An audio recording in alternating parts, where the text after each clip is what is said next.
நம்ம இது ஒரு அச்சீவ் பண்ணணும், இதை க்ளோஸ் பண்ண, இதனால நமக்கு நம்ம எந்த இடத்துலயும் யாருக்கிட்டயும் அசிங்கப்படக்கூடாது, ஒரு வேளை சாப்பாடு கூட கையேந்தக்கூடாது அப்படின்ற ஒரு எண்ணம் எனக்கு அதிகமா இருக்கும்.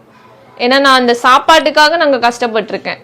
அந்த சாப்பாடு கிடைக்குமா அப்படின்னு ஒரு வேளை, அதனாலேயும் என் பசங்களுக்கு அந்த வரக்கூடாது, அந்த நிலைமை வரவே கூடாது அப்படின்றதுல நான் தெளிவா இருந்தேன். நிறையாவது கேட்குறேன், இந்த மாதிரி போயிட்டாங்க, அந்த மாதிரி போயிட்டாங்க, எங்க ஏரியாலே நிறைய பேர் அந்த மாதிரி போயிட்டாங்க அப்படின்னு சொல்லும்போது, சிச்சி அந்த அவ பேர் நமக்கு வரவே கூடாது, நமக்கு எந்த இடத்துலையும் கெட்ட பேர் வரக்கூடாது, நம்ம ஒழுக்கமா வளர்ந்தோம், ஒழுக்கமாவே சாகணும். தனி ஒரு சிங்கிள் பேரண்டா குழந்தைகளை பார்த்துக்கிறதுங்கிறது சமூகத்தில் எப்படி இருக்கு? ஏன்னா ஒரு கணவர் கைம்பெண்ணா இருக்கும் பொழுது சமூகம் உங்களை பார்க்குற விதம், பேசுற விதம்லாம் தப்பாக தான் இருந்தது.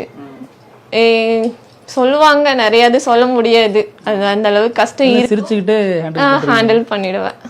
அது உண்மைக்கே அக்ரம்க்கு எனக்கு ரொம்ப நன்றி சொல்லணும். ஏன்னா நான் எனக்கு ஒரு டிகிரி கொடுத்து அவங்களும் வேலைக்கு சேர்த்து விட்டு, அதுக்கப்புறம் ஃப்யூச்சர் இந்த மாதிரி ஸ்ட்ரகிள் ஆகும்போது அக்காவும் கால் பண்ணி பேசினாங்க, மேனேஜ் பண்ண முடியுமா, ஏதாவது உதவி தேவையா அப்படின்னு அக்ரம்ல கேட்கும்போது, இல்லை அக்கா நான் என்னால் முடியும், நான் மேனேஜ் பண்ணிக்குவேன் அக்கா அப்படின்னு அவங்களுக்கு நான் தைரியம் சொன்னேன்.